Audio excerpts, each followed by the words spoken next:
अस्सलाम वालेकुम नाजरीन, आप देख रहे हैं स्टेट क्राफ्ट और मैं हूं सैयद मुजम्मिल शाह। नाजरीन, मुल्क की सियासी फ़ज़ा एक मरतबा फिर से गैर मामूली तौर पर गर्म होती दिखाई दे रही है।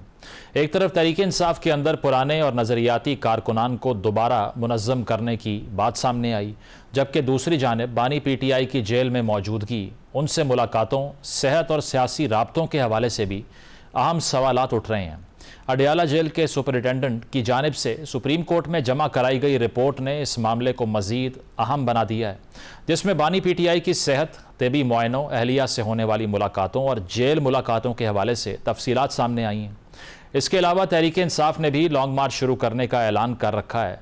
तो सवाल यह है कि क्या तहरीक इंसाफ सियासी एहतजाज के लिए एक नए मरहले की तरफ बढ़ रही है? दूसरी जानिब मुल्क की सियासत में नए सूबों का मामला मरकज़ी बहस बन गया है। MQM पाकिस्तान ने कराची में प्रेस कॉन्फ्रेंस करते हुए नए सूबों के क़याम के लिए कौमी डायलॉग शुरू करने का ऐलान कर दिया। खालिद मकबूल सदीकी का मौक़िफ़ है कि मौजूदा सूबे आबादी और इंतज़ामी ज़रूरियात के मुताबिक नहीं और मुल्क में आबादी के बढ़ते हुए दबाव के साथ नए इंतज़ामी यूनिट्स बनने चाहिए। MQM के इस मौक़िफ़ पर पीपल्स पार्टी ने शदीद रद्द अमल दिया। पीपल्स पार्टी की जानिब से सिंध की तकसीम को मुस्तरद करते हुए वाज़े किया गया है कि सिंध तकसीम नहीं होगा। यूँ एक तरफ नए सूबों और इंतज़ामी यूनिट्स की बहस है और दूसरी जानिब सिंध की तकसीम का सवाल भी मौजूद है, जिस पर पीपल्स पार्टी पीछे हटने को तैयार नहीं।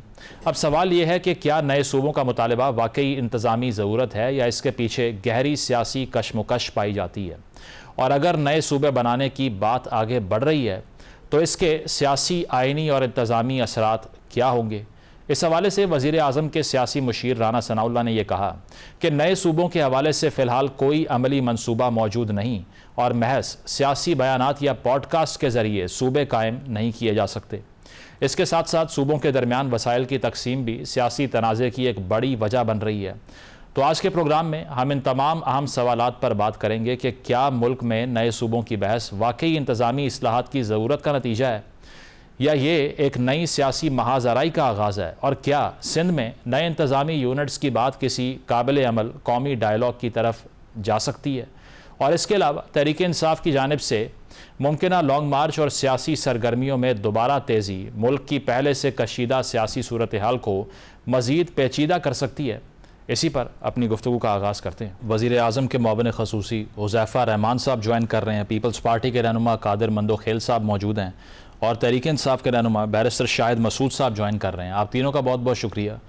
हुज़ैफ़ा साहब, इससे पहले कि ये जो नए इंतज़ामी यूनिट्स के हवाले से बहस चल रही है इस पर मैं आऊँ, ये जो सुपरिटेंडेंट जो जेल हैं अडियाला जेल के, उनकी जो रिपोर्ट है, इसमें जो इंकशाफ हुआ है इस पर एक नई बहस का आगाज़ हो गया है। सोशल मीडिया के ऊपर भी आपने देखा होगा, बहुत से लोग ये कह रहे हैं कि उनका ब्लड प्रेशर खान साहब का फ्लक्चुएट कर रहा है, और साथ साथ इसमें यह भी लिखा हुआ है कि जो गुफ्तगू की जाती है मीडिया से मुलाकात के बाद सलमान राजा साहब के हवाले से, उससे अवामी जज्बात जो हैं उसको उभारने की कोशिश की जाती है हुकूमत के ख़िलाफ़, रियासत के ख़िलाफ़। लेकिन एक तरफ आप ये कहते हैं कि PTI के पास कोई स्ट्रीट पावर नहीं बची, लोग उनकी कॉल में अब इंटरेस्टेड नहीं होते, वो एहतजाज करने के लिए बाहर नहीं आते, तो फिर जज्बात भड़काने पर इतनी सेंसिटिविटी क्यों है अगर सपोर्ट ही नहीं है एज़ पर यू? देखें, बहुत शुक्रिया। अगर आप ये कहें कि किसी बंदे के पास हथियार हैं, अच्छे हथियार से वो लेस है, घर उसका प्रोटेक्टेड है, तो इसका हरगिज़ ये मतलब नहीं है कि आप क्रिमिनल्स को आज़ाद छोड़ दें। पुलिस फिर भी क्रिमिनल्स के पीछे होती है। बानी तहरीक इंसाफ की तरफ से मुतनाज़े ट्वीट्स सामने आना या मुतनाज़े गुफ्तगू सामने आना, या आखिरी गुफ्तगू जो उन्होंने अपनी फैमिली से की उज़्मा खान साहिबा से, उसमें जिस तरीके का ट्वीट उन्होंने मुसल्लह अफ़वाज के सरबराह के बारे में किया, वो सामने आना, उसका हरगिज़ मतलब नहीं कि उन्हें इस बात की इसलिए इजाज़त दे दी जाए कि अब लोग दोबारा 9 मई या 26 नवंबर 2024 या PTV या रेडियो पर हमला नहीं करेंगे, क्योंकि लोगों को समझ आ गई है कि रियासत एक्शन लेती है, रियासत प्रोसिक्यूट करती है।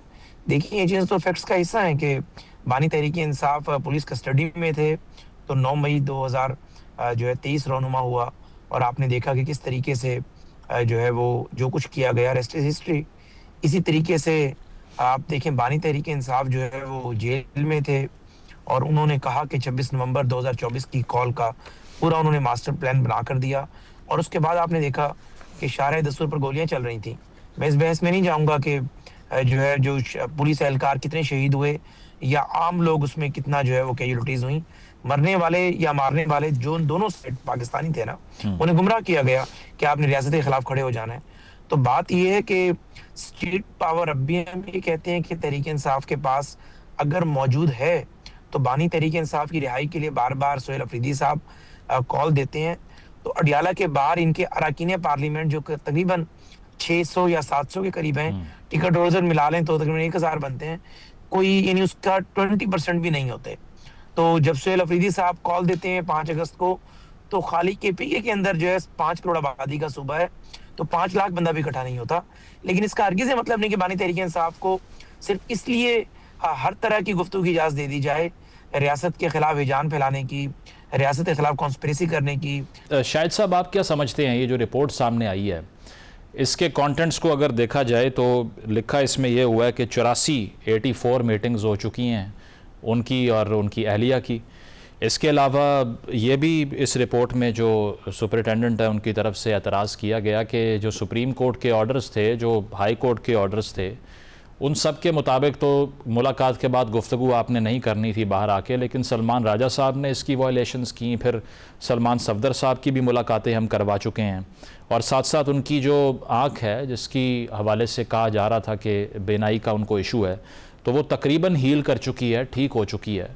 तो इस रिपोर्ट पर फिर पीटीआई का क्या कमेंट है? इसमें जो कुछ लिखा हुआ है वो तो सेटिस्फैक्ट्री दिखाई दे रहा है।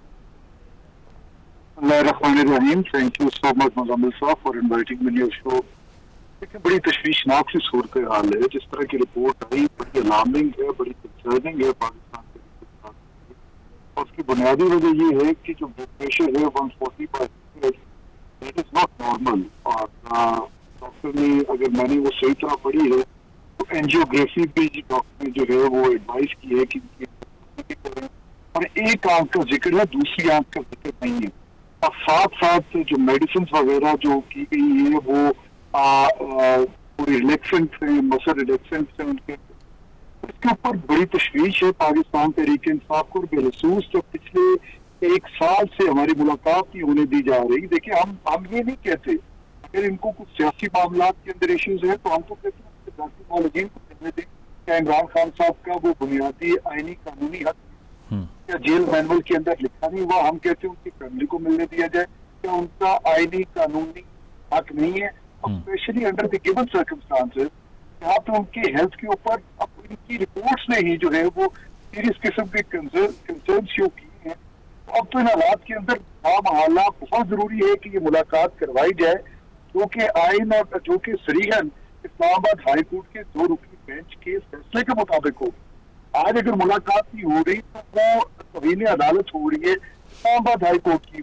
और जिस तरह मेरे पहले भाई ने कहा, हुज़ैफा रहमान ने मुझे बताया, 9 मई के अंदर क्या इमरान खान की कन्विक्शन है? के अंदर तो इमरान खान की कन्विक्शन है। ये सारे केसेस इनके ऊपर कहा है कि मास्टरमाइंड वो है ना, उसका ट्रायल चल रहा है। फिर ये कहते हैं मुतनाज़ा ट्वीट, क्या उसके ऊपर आपने इमरान खान साहब को प्रोसिक्यूट किया? वो तो आपने क्रिमिनल एक्ट को जो है वो डिजाइन ही नहीं किया, ना उसके ऊपर कोई एफआईआर है।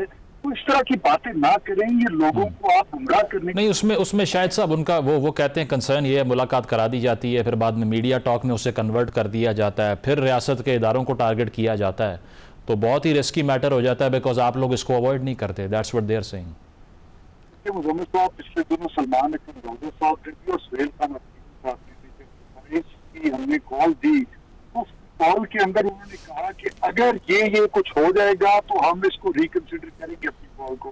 क्या कहा? हमने कहा जी कि अगर 27 से पहले इमरान खान साहब से मुलाकात हो जाती है, उनके मौलजीन की, उनके फैमिली की, तो हमें उसके ऊपर हम इसको रिकंसिडर करेंगे। हमने कहा उनके मुकदमात जो हैं उनको आजाद अदलिया उनको सुन ले, उनको लगा दिया जाए, हमें कोई तराज और इमरान खान साहब को इंसाफ मिल जाए तो हम रिकंसिडर करेंगे। मुल्क के अंदर आइन और कानून की बालादस्ती को कायम कर दिया जाए और जो आईनी और कानूनी हक इमरान खान को आईनी पाकिस्तान जेल मैनुअल और कानून देता है वो इमरान खान साहब को दे दिए जाए तो हम इसको दोबारा रिकंसिडर करेंगे। लेकिन एक चीज मैं यहाँ पे जरूर कहना चाहूंगा, देखिए अगर माजी को देखें तो क्या नवाज शरीफ साहब जो कन्विक्टेड थे, जो अदालतों के साथ झूठ बोल के गए, 50 रुपए का स्टैम्प पेपर साइन करके गए, मैं इलाज के बाद 6 महीने बाद आ जाऊंगा, क्या उन्होंने 3-3 घंटे की प्रेस कॉन्फ्रेंसेस इंग्लैंड में बैठ के नहीं की? क्या वो अपने इलाज के हवाले से बात करते थे? वो सियासी गुफ्तगू ही करते थे। आगे मतलब सियासतदान सियासी गुफ्तगू नहीं करेगा तो क्या कौन करेगा? बेनजीर भुट्टो साहिबा की भी यही सूरत हाल थी, आसिफ जरदारी साहब की भी यही सूरत हाल थी। तो इस मुल्क के अंदर आपको आजाद फिजा के अंदर सियासत को पनपने देना होगा, बिल्कुल। फिर ये जमहूरियत मजबूत होगी और फिर ही हम कहेंगे कि ये हाइब्रिड रजीम नहीं है, ये हकीकी मानों के अंदर जो है लोगों की मुंतखब हुकूमत जो है उसका मैंडेट लेकर आई है। बिल्कुल, मेरी बात आगे चलेगी ना जी। ठीक है, बिल्कुल। आप कह रहे हैं प्रिजनर्स के जो राइट्स होते हैं उसके तहत उनको ट्रीट करना चाहिए, फेयर इनफ। इस पे कादिर साहब मैं आपकी तरफ आता हूँ। ये कहा गया था शफी जान साहब की तरफ से कि पीपल्स पार्टी के लोग भी राब्ते कर रहे हैं हमसे, सीनियर रहनुमाओं ने राब्ते किए हैं और पीपल्स पार्टी की तारीख भी है। फिल वक्त बात करें अगर आपकी गवर्नमेंट की तो गिलानी साहब से लेके जरदारी साहब तक तवील जेलें भी काट चुके हैं। तो ये जो रिपोर्ट सामने आई है इस पर पीपल्स पार्टी क्या सोच रही है कि इस पर आप भी कुछ प्रेशराइज करेंगे गवर्नमेंट को, या आपको लगता है कि पाकिस्तान तहरीक इंसाफ और मुस्लिम लीग नवाज़ का जो मामला है उसमें आपको इंटरवीन नहीं करना चाहिए? देखिए ज़फ़र रहमान साहब, अगर मुझे सुन रहे तो शुरू से मैं भी इस चीज़ की मुखालफत करता था कि जेल मैनुअल और आर्टिकल 10 है जो आइन में जरदारी साहब के दौर में शामिल हुआ, उसमें यही कहा गया कि आप मुलजिम या इनके ऊपर जो भी जुर्म हो उनकी वकला से और उनके फैमिली मेम्बर से मुलाकात उसके करा सकते हैं और जो इसके इलाज हुए सारी चीज़ें मौजूद है। लेकिन एक बात पे मुझे भी इख्तलाफ था कि जब इमरान खान साहब से कोई मिलते थे तो बाहर आके वो फिर जनरल मुजीबर रहमान की वीडियो होती थी या कोई और अदारों के हवाले से होती थी, तो यकीनन ये मुझे भी अच्छा नहीं लगता था और ये पॉइंट पे मैं ये कहता था कि नहीं होना चाहिए। आज तहरीक इंसाफ वाले खुल के कह रहे हैं कि नहीं जी ऐसी कोई वीडियो नहीं होगी, ऐसा कोई बयान होगा प्रेस के सामने। जो सुप्रीम कोर्ट ने पहले भी एक जजमेंट दी है कि आप मीडिया से बात नहीं करेंगे जेल के हवाले से, तो वो भी तहरीक इंसाफ वाले मान रहे हैं। तो मेरे ख्याल में अगर ये सारी चीजें मान रहे तो उसको मुलाकात करना या उनको बहनों को ले जाना तो जाके उसका सूरत हाल देख ले या उनकी क्या कंडीशन है सेहत के हवाले से वो बताया जाए, तो मेरे ख्याल में इसको अर्ज नहीं है। और ये ह्यूमन राइट्स की भी वायलेशन है और जेल मैनुअल और आर्टिकल 10 की भी वायलेशन है। तो मेरे हिसाब से जो ना जब वो सारी गारंटी तहरीक इंसाफ वाले दे रहे हैं कि जो आपकी शर्तें हैं बात नहीं करना है उसकी, वो जाके बाहर आके ट्वीट नहीं करना है, तो वो तो खुद मान रहे कि हम नहीं करेंगे, तो मेरे ख्याल में मौका देना चाहिए, इसमें कोई अर्ज नहीं है। ठीक है, इससे पहले कि मैं हुज़ैफा साहब की तरफ जाऊं, कादिर साहब मैं चाह रहा हूं कि MQM की तरफ से जो फ्रेम किया जा रहा है पीपल्स पार्टी को कि आप कराची के शहरियों को उनका हक देने से अवॉइड कर रहे हैं, इस पर आप रिस्पांस दे दें। इस पर कादिर मंदो खेल साहब मैं ये कहना चाह रहा हूँ कि MQM ने ये स्टांस जो लिया है, अब वो ये कह रहे हैं कि पीपल्स पार्टी के बानी की तरफ से ये आइन बनता है, उसमें सूबों की जो लिमिट्स हैं उनको एक्सपैंड करने की शिकें डाली जाती हैं। तो आपने ख़ुद इस आइन को तश्कील दिया है ना, अगर तो आपको ये लगता है कि सिंध की किसी भी तौर की जो डिवीज़न होगी इंतज़ामी बुनियादों पे जो पूरे मुल्क में होगी, सिर्फ सिंध में नहीं होगी, ये होनी ही नहीं चाहिए, तो ऐसा आइन में क्यों? नंबर 1। नंबर 2 ये कि वो ये कह रहे हैं कि कौमी डायलॉग शुरू कर लिया जाए, तो पीपल्स पार्टी तो कहती है कि हम बातचीत करने पर यकीन रखते हैं, तो अगर डायलॉग हो भी जाए और उसमें आप अपना मौक़िफ़ रख दें तो क्या बुराई है इसमें? देखिए, पहले जो शहीद जुल्फ़िकार अली भुट्टो के दौर में जो मुतफ़क़ा आइन 1973 का बना या फिर 18वीं तरमीम के जरिए जो 9 महीने की डिबेट तमाम पार्टियां जिसमें मेन पार्टी मुस्लिम लीग नून पीपल्स पार्टी थी और मुतफ़क़ा तौर पे 18वीं तरमीम जो बीच में जो डिक्टेटर्स ने उनको तोड़ मरोड़ करके उसको दोबारा बात किया, तो हम तो साइन के साथ खड़े हैं मेरे भाई। आइन का आर्टिकल 239 सब क्लास 4 ये कहता है कि जिस सूबे में मजीद सूबे बनाने हो वहां से आप 2/3 अक्सरियत से करारदाद पास कराएं और फिर कौमी असम्बली और सेनेट से 2/3 अक्सरियत से आप उसकी तरमीम लाएं।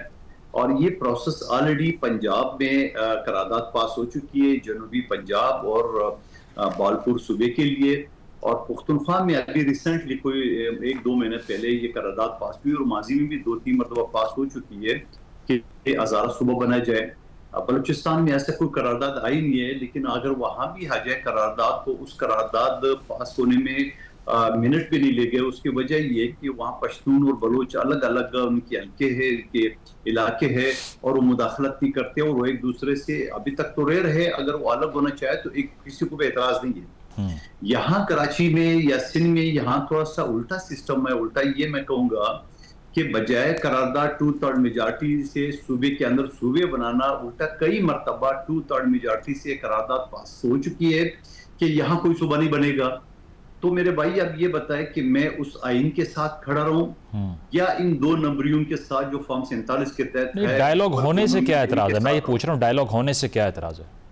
देखिए, जब एक आइन में क्लियर कट 239 सब क्लास 4 मौजूद है तो डायलॉग किस चीज की करेंगे? ठीक है, पॉइंट आ गया। डायलॉग किस चीज, मेरी गुजारिश सुन ले। जब आप सुन, अब मैं थोड़ा सा सख्त बात करूंगा। जब एमक्यूएम की या किसी और की इतनी औकात नहीं है कि सिंध में 2/3 मेजॉरिटी से करारदाद पास कर ले, तो डायलॉग भी आ गए। तो भाई अगर वो जो आइन में लिखा हुआ है ना, तो फिर उसको क्या करूंगा मैं?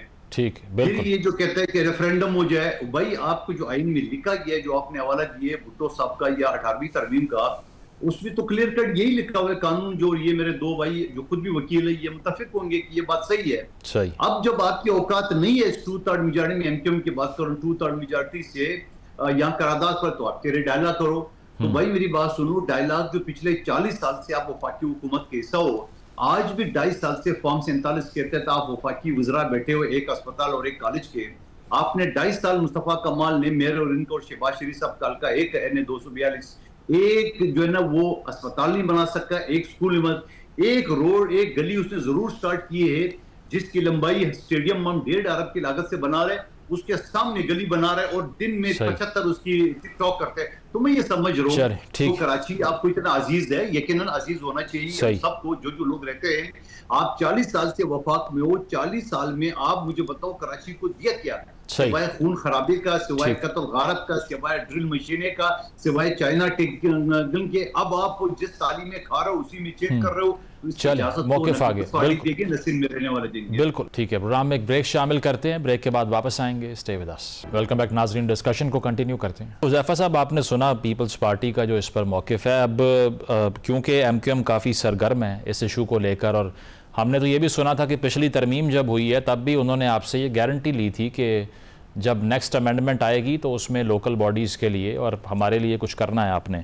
अब मुस्तफ़ा कमाल साहब ये कहते हैं कि राना सनाउल्लाह साहब को पता भी नहीं चलेगा जब नए इंतज़ामी यूनिट्स बनने होंगे, जिस तरह उनको 26वीं और 27वीं तरमीम के हवाले से काबीना में कोई गुफ्तगू नहीं सुनने को मिली, इस बार भी जिन्होंने करनी होगी वो खुद ही कर लेंगे। How do you respond to this? देखिए, बहुत इंपॉर्टेंट बात है। पहले तो मैं अपने भाई कादिर मंदोखेल साहब को रिस्पॉन्ड करूंगा, सीनियर पार्लियामेंट पीपल्स पार्टी वैसे अपनी जमात की नुमाइंदगी करते हैं। पहले तो मैं इनकी बात से मुत्तफिक हूँ जो उन्होंने बानी तहरीक साहब के हवाले से बिल्कुल कहा कि ये भी उनके कंडक्ट से डिसएग्री किया करते थे। और अगर अब बार बार फैमिली कह रही है कि वो उस कंडक्ट की वायलेशन नहीं करेंगे जिसकी वायलेशन में जेल सुपरिटेंडेंट ने पाबंदियां आयद की, तो हमें एतमाद करना चाहिए। तो हुकूमत को इस पर ज़ाहिर है, मैं समझता हूँ कि बड़ा दिल करना चाहिए।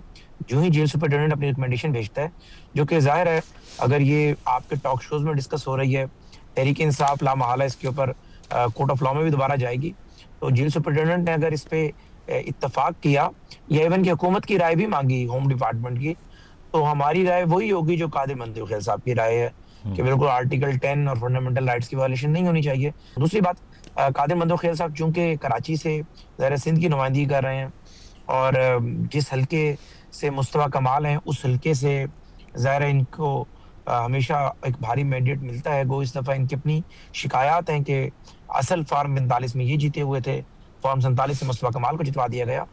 तो मैं इसमें 2 बातें करूंगा। एक तो मुस्तफा कमाल साहब को भी शायद मेरे ख्याल से मुनासिब नहीं है, ये ज़ेब नहीं देता कि वो उसी काबीना का हिस्सा है जिस काबीना का मैं या राना सनाउल्लाह साहब हिस्सा है, कि हम एक दूसरे के बारे में ये कहें कि उसको तो पता भी नहीं चलेगा और तरमीम आ जाएगी या ये हो जाएगा। मेरे ख्याल से अगर पार्लियामेंट मुत्तफिक होगा तभी आइन में अमेंडमेंट हो सकती है, और आज के जो नंबर्स हैं पीपल्स पार्टी के बगैर आईनी तरमीम लाने का सवाल ही पैदा नहीं होता। हुज़ैफ़ा साहब ये कंफर्म करें ना, ये कंफर्म करें कि अभी तक ये राना साहब जो बात कर रहे हैं कोई डिस्कशन इन प्लेस है ही नहीं, किसी ने गुफ्तगू नहीं की इस बारे में कि नए इंतजामी यूनिट्स बनने हैं? देखें, ऐसा हरगिज नहीं है कि कोई डिस्कशन नहीं है। देखें, ताली बजती है तो आवाज आती है ना, और ताली हमेशा 2 हाथ से बजती है। अच्छा। बहुत सारे अरकान पार्लियामेंट, एमक्यूएम के लोग, आपकी बाप पार्टी, आपका आईपीपी, ये सारे लोग डिस्कशन तो कर रहे हैं, पार्लियामेंट की अरकान है, लेकिन क्या ये डिस्कशन जो है वो मंतकी अंजाम तक पहुंचेगी या नहीं, ये राना सनाउल्लाह साहब कहें कि वो नहीं पहुंचेगी या मैं कहूँ जी पहुंच जाएगी, या मुस्तफा कमाल साहब कहें, इसका फैसला देखिए पार्लियामेंट ने करना है। अगर 224 आपके पास नंबर पूरे होंगे, बिल्कुल ठीक लॉजिकल बात है बड़ी कादिर मंदोखेल साहब की, कि अगर एमक्यूएम के पास ये नंबर पूरे हैं तो आप सिंध में यानी मौजूदा आइन के तहत तो सिंध की असेंबली 2/3 के साथ पास करे और देन फिर पार्लियामेंट के अंदर आए। लेकिन अगर इस आइन में अमेंडमेंट करनी है तब भी 224 का नंबर आपको चाहिए नेशनल असेंबली में और 64 का नंबर चाहिए सेनेट में। तो मेरे ख्याल से इसके ऊपर बजाय ये कि हम सियासतदान टॉक शोज में बैठकर एक दूसरे पे कीचड़ उछालें या ऐसी जबान इस्तेमाल करें जिससे एक दूसरे की दिल आजारी हो, मेरे ख्याल से सबसे बेहतरीन फोरम जो है वो पार्लियामेंट है। और पार्लियामेंट में जाहिर है हर जमात अपनी नुमाइंदगी करनी है। आपके शो के अंदर कादिर मंदोखेल साहब पीपी की नुमाइंदगी कर रहे हैं और वो कैटेगोरिकली कह रहे हैं कि हम इस तरह की किसी भी आईनी तरमीम का साथ नहीं देंगे। और मैं ये बात कह रहा हूँ कि वेटो नहीं चाहिए। मतलब आप जो एमक्यूएम की तजवीज कंक्लूड कर रहा हूँ, सही है, नहीं मैं कंक्लूड कर रहा हूँ इस बात को, हिस्सा बनेंगे उसका, कंक्लूड कर रहा हूँ। तो देखिए बात ये देखें, इसका फैसला हमारी पार्लियामानी पार्टी करेगी। मैं तो डिबेट ये बात कर रहा हूँ कि इसमें डिस्कशन जो है वो डिस्कशन के बाद ही कोई बात हो सकती है। लेकिन पीपल्स पार्टी तो पहले ही कह रही है कि हम डिस्कशन भी नहीं करना चाहते।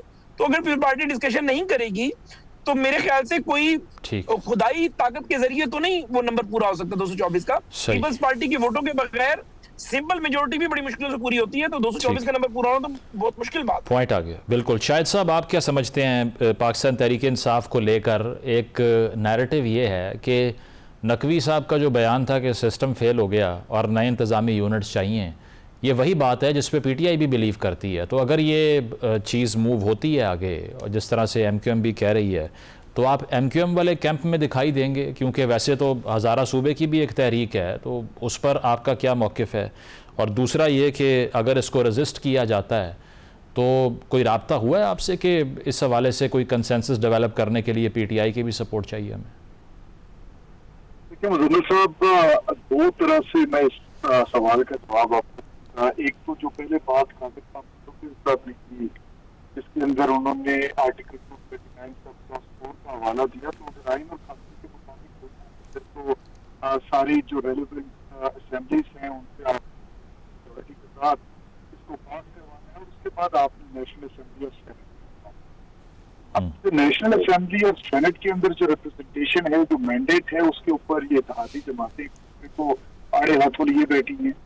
जब उस मैंडेट के ऊपर क्वेश्चन मार्क है कि मुस्लिम लीग नून के पास हुकूमत चलाने के हवाले से पार्टी ये कहती है कि ये फॉर्म 47 वाले हैं, हम भी ये कहते हैं, बल्कि हम नहीं, फैशन भी ये कहता है, यूरोपियन कमीशन की रिपोर्ट भी ये कहती है, और ये चीज रोशन की तरह यहाँ है। अब आइन के अंदर जिस तरह आपने पहले 26वीं और 27वीं आइनी तरमीम बाजी तो ये बताता है, तो उस वक्त के लॉ मिनिस्टर ने ये कहा कि अभी तो मुसवदा मेरे पास भी नहीं आया और रात 12 बजे पार्लियामान का इजलास बुलाया, सुबह 4 बजे आपने इसकी आइनी तरमीम को मंजूर कर दी और फिर आपने वही जो है जमीरों के सौदे किए, लोगों को प्रेशराइज करके आपने तरमीम पास करवा ली। अब देखिए, अगर ये 28वीं आइनी तरमीम की तरफ जाना है ना, और उसके अंदर जो बात की एमक्यूएम वालों ने, उन्होंने कहा कि पता भी नहीं लगेगा और ये हो जाएगी, तो माजी के अंदर तो ऐसा हुआ है कि हुकूमत जो है इसके पास जो मांगे तांगे किया, जिसको मैं कहता हूँ, तो इधर से पकड़े हुए हैं, 2 उधर से पकड़े हुए हैं, एमक्यूएम वाले भी साथ शामिल हैं, तो बाकी काबीना का हिस्सा भी है, फिर उस पार्टी वालों के पास आईनी ओहदे हैं, मुस्लिम लीग नून वाले जो है वो चीफ एग्जीक्यूटिव हैं और सारे मामला को चला रहे हैं, और साथ ही कहते हैं सबसे इम्पोर्टेंट बात, ये हाइब्रिड रजीम है और बड़ा सक्सेसफुल चल रहा है। आईनी पाकिस्तान के अंदर अगर कोई हाइब्रिड का वर्ड है तो मुझे हुज़ैफा रहमान साहब या कादिर खान मंदोखेल साहब मुझे इस मामले में थोड़े एनलाइटन कर दें और मुझे बताएं कि जनाब जो है आईने पाकिस्तान ने तो ये कहा था कि अवामी नुमाइंदे हैं और रियासत पाकिस्तान को चलाएंगे, तो हाइब्रिड रजीम कहाँ पे आ गया? और फिर मेरा इंटीरियर मिनिस्टर जो इनके साथ बैठा हुआ है, तो इनके वोटों के साथ आया है, वो ये कहता है कि जनाब ये सिस्टम कोलैप्स कर गया। तो मतलब है वो ये कह रहे हैं कौमी असेंबली कोलैप्स कर गई, इस आइन के अंदर जितने जो है इंस्टीट्यूशंस हैं, जुडिशरी कोलैप्स कर गई और असेंबलीज कोलैप्स कर गई। तो जब एक सिस्टम ही अपने अंदर फना हो गया है, दफन हो गया है, तो सिस्टम से आप ये एक्सपेक्ट कर रहे हैं कि वो सिस्टम दोबारा परफॉर्म करे और नए यूनिट्स बना दे, और उन यूनिट्स के अंदर उन लोगों को जो वरासती लोग हैं वही चेहरे लाकर बैठा दे, तो फिर ये इस मामले का हल नहीं है। वो जालत ने कहा था ना कि तुम नहीं चाह रहा घर कोई माने, मगर मैं नहीं मानता, इन लोगों से ये मसाइल का हल नहीं है। देखिए 2022 के अंदर ये आए थे, नारा लेकर आए थे, रियासत मौसी तौर पे तबाह हो रही है। आज उस वक्त 6% की जीडीपी ग्रोथ थी, आज 3% से ऊपर नहीं जा रही। इंटीरियर मिनिस्टर कह रहे हैं कि जी $100 बिलियन का कैपिटल पिछले 1 साल के अंदर मिडिल ईस्ट चला गया, अगर 10% भी वापस आ जाए इकोनॉमी चल पड़े। एग्रीकल्चर ग्रोथ आपकी नेगेटिव के अंदर, लार्ज स्केल मैन्युफैक्चरिंग आपकी नेगेटिव के अंदर, 1,80,00,000 बच्चा आपका स्कूलों से बाहर, 18 लाख नौजवान जो है वो मुल्क छोड़ के जा रहा है, बेरोजगारी अपने अरूज पे, महंगाई अपने अरूज पे। नहीं तो शायद साहब इसका जो सोल्यूशन जिसको आप मुझे तो ये लग रहा है कि एंडोर्स कर रहे हैं, जो नकवी साहब ने कहा कि सिस्टम कोलैप्स हो गया है, इसका सोल्यूशन निकालने के लिए आपने ये नहीं बताया कि फिर आप उस कैंप को सपोर्ट करेंगे जो इस तरह की रिफॉर्म चाह रहा है। देखिए मेरी ये राय है कि सबसे पहले तो सारी सियासी जमातें मिल बैठ के इस मुल्क में किस नगर पे चलना है उसका फैसला कर लें, एक फ्री एंड फेयर इलेक्शन करवाएं। उस फ्री एंड फेयर इलेक्शन के अंदर हर पार्टी इस चीज के ऊपर, एडमिनिस्ट्रेटिव यूनिट्स के ऊपर अपने अपने मैनिफेस्टो लेकर आए, और जिस पार्टी को अवाम वोट दे, जिसके पास ये इस्तेकाम हो, इसके मुताबिक 47 का क्वेश्चन मार्क ना हो, तो आखिर एडमिनिस्ट्रेटिव यूनिट्स को बनाए जिसके अंदर हर पॉलिटिकल पार्टी को मौका मिले कि वो हर नया सूबा बने, उसके अंदर अपनी हुकूमत कायम कर सके। तो ये एक अच्छा गवर्नेंस का मॉडल चल सकता है। ठीक है, फ्रेश मैंडेट आप कह रहे हैं होना चाहिए। प्रोग्राम में एक ब्रेक शामिल करते हैं, ब्रेक के बाद वापस आएंगे। Stay with us.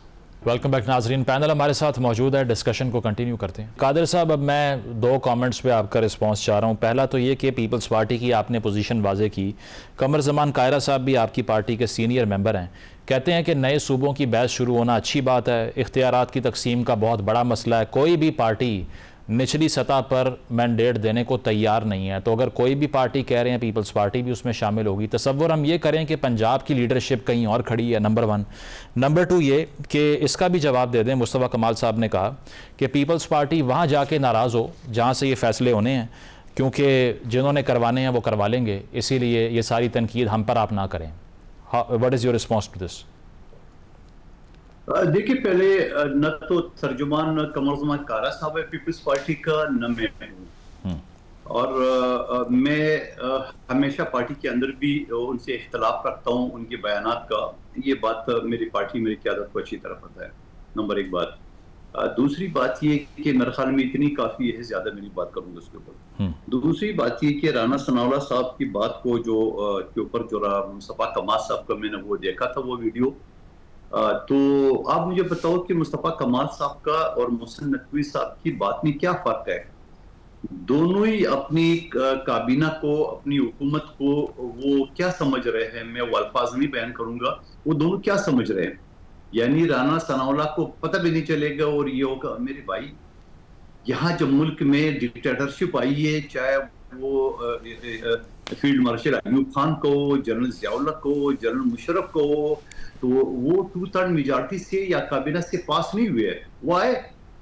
अगर आप उसी सिस्टम को प्रमोट कर रहे हो कि राना सनाउल्लाह को पता भी नहीं चलेगा, तो मैं ज़फ़र रहमान साहब उनकी पार्टी से कहूंगा कि ऐसे लोगों को जो कि अफरा तफरी फैला रहे, इसको तो पहली फुर्सत में बरतरफ कर दें, क्योंकि वैसे किसी काम के नहीं है।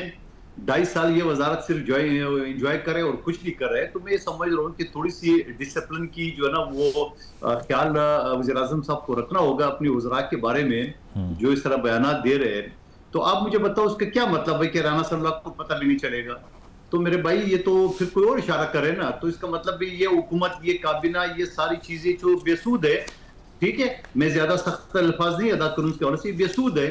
तो ऐसी बात करके आप अपने आप को तो बेवकूफ बना सकते हो, आप अपने चंद पीएसबी के वर्करों को तो आप खुश कर सकते हो, न तो आप सिंध के अवाम को खुश करेंगे, न इनकम आपको मानने का तैयार नहीं है, न बाकी पाकिस्तान आपको मानने का तैयार नहीं है। आप 40 साल से जो मंजन बेच रहे थे, आपने कराची के अवाम को खून खराबा, लिसानियत, पंजाबियों को कतलना, पश्तूनों को कत्ल, सिंधियों को, बलोचों को, और फिर खुद अपनी माजरों को कत्ल और माजर में ख़त्म करने आऊँ, मैं एमक्यूएम को दफनाने आऊँ, मैं अल्ताफ हुसैन को ख़त्म करने, ये सारी वीडियो मौजूद है। और जिनका सरबराह है खालिद मकबूल सिद्दीकी, उनके बारे में तो कहे तो राह एजेंट है, ये तो पता नहीं कितना साल अमेरिका में था, ये तो राह के पासपोर्ट बने हुए। तो मैं ये समझ रहा हूँ जिस शख्स की अपनी क़यादत के बारे में, माजी में अल्ताफ हुसैन के बारे में, अब खालिद मकबूल के बारे में, तो मेरे ख्याल में शहबाज शरीफ साहब को भी दोबारा कहूँगा कि ज़्यादा बुरा नहीं बनना चाहिए। इन शख्स की, क्योंकि इसका ये डिलीवर नहीं कर सकता, आवाम को कुछ दे नहीं सका। इसी तरह लोगों को लड़ा के या लोगों को बेवकूफ बनाने के लिए 40 साल से आप वफाकी हुकूमतों का हिस्सा है। आपने कराची को क्या दिया है? 2.5 साल से ये वफाकी वजीर है, मैं कारकुन हूँ पीपल्स पार्टी का। आइए 2.5 साल मेरे साथ मुकाबला करे कि उसने कितना काम किया है। मैंने कहा मैं डेली बेसिस पे, वीकली बेसिस पे खुली कचहरी मुनक्कद करता हूं। कादिर साहब सवाल तो वो कर रहे हैं, सवाल तो वो कर रहे हैं, वो पूछ रहे हैं कि 18 साल में, अब वो पूछ रहे हैं 18 साल में, मेरा सवाल ले ले पहले फिर आप बात कर लेना। वो पूछ रहे हैं, हमारे लोग नजदीक भी दिखाते हैं। अच्छा, वो पूछ रहे हैं 18 साल में, जिस तरह मुस्तफा कमाल साहब ने कहा 22,000 अरब रुपए सिंध को मिले हैं जो पीपल्स पार्टी की गवर्नमेंट्स ने रिसीव किए। And then he goes on to say कि ये 22,000 अरब लेके आपने सिंध को दुनिया की बदतरीन जगह बना दिया। पहले तो इस मुस्तफा कमाल साहब से पूछे कि 22,000 अरब आपने जो गिनवा है, बाकी सूबों की भी तादाद बता दे, नंबर 1 बात। दूसरी बात ये कि इनकी उर्दू जो है मेरे ख्याल में पठानों से ज्यादा कमजोर हो गई है। ये कहते हैं बिला शिरकत गैर पीपल्स पार्टी की 18 साल हुकूमत है और 22,000 अरब कहा गए। तो 18 साल में 10 साल मुस्तफा कमाल साहब की पार्टी हमारे साथ इत्यादी थी। ठीक। और टाक की वजारतें, वजारत सेहत, वजारत बल्दियात, वजारत इंडस्ट्री, वजारत तालीम, ये सारे 14 साल मुसलसल एक शख्स डॉक्टर इशरतुल इबाद गवर्नर था, पिछला गवर्नर भी इनका था, और 3 मेयर मुस्तफा कमाल साहब की शक्ल में, वसीम अख्तर साहब की शक्ल में और फारूक सत्तार साहब की शक्ल में। तो जरा आप ये बता दो कि 18 साल में जो 22,000 अरब है, तो उसमें 10 साल तो आपने खर्च किए, तो आप जरा हिसाब लो अपने 10 साल की, हम बाकी का दे देंगे। लेकिन फिर ये तो की सकता है इस 22,000 अरब में तनख्वाहें नहीं होती है, इस 22,000 में और खर्चे नहीं होते हैं, ये सारे के सारे पीपल्स पार्टी ने जेब में डाला। आप 18 साल में 10 साल जो ना आप घर पे सोते रहे, वो किसको भी बना रहे हैं, किसको भी बना रहे हैं लोग। आपकी ये जापानी उर्दू जो आप बोल रहे हैं, इसके ऊपर हंस रहे हैं जो आप बोल रहे हैं। सही, ठीक है। हुज़ैफा साहब मुझे ये बताएं, अब ये जो सारा डायलॉग शुरू हो चुका है, दिस इज़ वेरी अनटाइमली, क्योंकि ये वो मौका है जब कश्मीर के गिलगित के इंतखाब में पीपल्स पार्टी ने भी आप पे तनकीद की, पाकिस्तान तहरीक-ए-इंसाफ पहले ही आपकी हरीफ है। अब अगर इस मौके के ऊपर ये मामला प्रोसीड कर जाता है और पीपल्स पार्टी की आपने पोजीशन देख ली, ये अनकॉम्प्रोमाइजिंग है कि वो कहते हैं कि इस इशू पर डिबेट भी नहीं होनी चाहिए, तो ये तो मसला सबसे बड़ा आपके लिए होगा, बिकॉज सबसे ज़्यादा लूज़ करने के लिए गवर्नमेंट के पास ही होता है। तो तशवीश नहीं है आपके रैंक्स में, काबीना में, कि इसको क्लोज़ ऑफ किया जाए, क्योंकि इतना ज़्यादा पॉलिटिकल डिसएग्रीमेंट जो है, फिर 27 तारीख की मार्च का भी ऐलान किया हुआ पीटीआई ने, कैसे मैनेज करेंगे इसको? देखें, पीटीआई के मार्च पे तो मैं आऊँगा, मैं कोई कादिर मंदोखेल साहब और हमारी बड़ी हॉट टॉक भी हो जाती है कभी कभी, मैं उनका दिफा नहीं कर रहा, लेकिन मैं सिर्फ मुस्तफा कमाल साहब के बयान को भी अगर एक बीइंग डेविल्स एडवोकेट देख लूं, तो 18 साल के बजाय 28 साल कर लें, ज़्यादा बेहतर है। तो उसमें 10 साल तो जो है वो पूरा एमक्यूएम के पास इक़्तिदार था जनरल मुशर्रफ दौर में। अच्छा। पीपल्स पार्टी तो तब शायद मेरे ख्याल से सलाहों के पीछे थी, बेनज़ीर साहबा को जो है वो ज़बरदस्ती जिलावतन किया हुआ था, और ख़ुद मुस्तफा कमाल साहब भी मेयर थे। तो मेरे ख्याल से इस तरह किसी पर जो है पिन पॉइंट तनकीद के बजाय तामीरी बात करें, और ज़ाहिर सब कॉलीग्स हैं। अगर मुस्तफा कमाल साहब फेडरल गवर्नमेंट में वफाकी वजीर हैं और फेडरल गवर्नमेंट की सबसे बड़ी इत्तेहादी पीपल्स पार्टी है, तो हम ज़ाहिर सारे एक टीम की तरह काम कर रहे हैं। किसी को भी पिन पॉइंट करके मेरे ख्याल से तनकीद का निशाना बनाने से चीज़ें खराब होंगी। और आपके बेशुमार टॉक शोज में मैं शिरकत की है, कभी मैंने किसी मामले में परेशानी या तशवीश का इजहार नहीं किया, लेकिन इस पे मैं तशवीश का इजहार खुद भी कर रहा हूँ। बिल्कुल आप ठीक कह रहे हैं कि जो सूबे वाला मामला चला, जिसमें एमक्यूएम का अपना नुक्ता नज़र है और वो ज़ाहिर IPP के साथ हैं, और बाप पार्टी का अपना है, और पीपल्स पार्टी बिल्कुल एक साइड पर है, PMLN ज़रा बीच में ड्राइविंग सीट के ऊपर है, तो बिल्कुल एक काबिल तशवीश मामला भी है। लेकिन अल्लाह खैर करेगा, जहाँ पहले चैलेंजेस जो मूवमेंट्स थे उनको PM ने अच्छे तरीके से डील किया, इसको भी अच्छे तरीके से डील करेंगे। और मैं फिर एक दफा कहूंगा कि ये हम समेत सबके लिए है, यानी ये बाप पार्टी के लिए भी है, MQM के लिए भी और IPP के लिए भी, कि पीपल्स पार्टी के बगैर आईनी तरमीम नहीं हो सकती। तो बजाय ये कि अगर हमने करनी है तो इन्हें मुतमईन कर करें, ऑफेंड करने का कोई फायदा नहीं है। बिल्कुल। और बाकी जो मामला आपने पीपल्स पार्टी तहरीक-ए-इंसाफ की जो आपने बात की, देखिए तहरीक-ए-इंसाफ के हवाले से मेरा नज़र वही है कि तहरीक-ए-इंसाफ के पास वोट बैंक जरूर होगा, लोग इनसे मोहब्बत भी करते होंगे, लेकिन स्टेट पावर नहीं है। और इस बात का एहसास 27 सितंबर को भी हो जाएगा। मैं कोई चैलेंज नहीं कर रहा, जो हमारे कॉलीग, मतलब आप कह ही रहे हैं कि उससे पहले मुलाकात नहीं होगी, बहुत अच्छी गुफ्तगू, मुलाकात नहीं होगी उससे पहले। मैं ऐसी गुफ्तगू का कायल नहीं हूँ। मैं समझता हूँ कि अगर सुबह का भूला शाम को लौट आए उसे भूला नहीं कहते। सही। फैमिली की तरफ से जो जिंदानियां कराई जा रही हैं, अच्छा, मेरे ख्याल से इसको हम मिलजुल कर किसी सही। मंतकी अंजाम तक पहुंचाएंगे। सही, कोई प्रोसेस इस क्योंकि पे झुका हुआ ठीक। दरख्त ही फलदार होता ठीक है जी। ठीक है, इस पे अगर गुफ्तगू हो जाए तो बेहतर है, क्योंकि जो ब्लॉकेड्स होते हैं उससे मईशत को, मुल्क को नुकसान होता है। बहुत शुक्रिया शाहिद मसूद साहब, हुज़ैफ़ा रहमान साहब, कादिर मंदोखेल साहब मौजूद। ब्रेक शामिल करते हैं, ब्रेक के बाद वापस आएंगे। Stay with us. नाज़रीन, प्रोग्राम आपने मुलाहिज़ा किया, फीडबैक ज़रूर दीजिएगा। इजाज़त दीजिए, अल्लाह हाफ़िज़।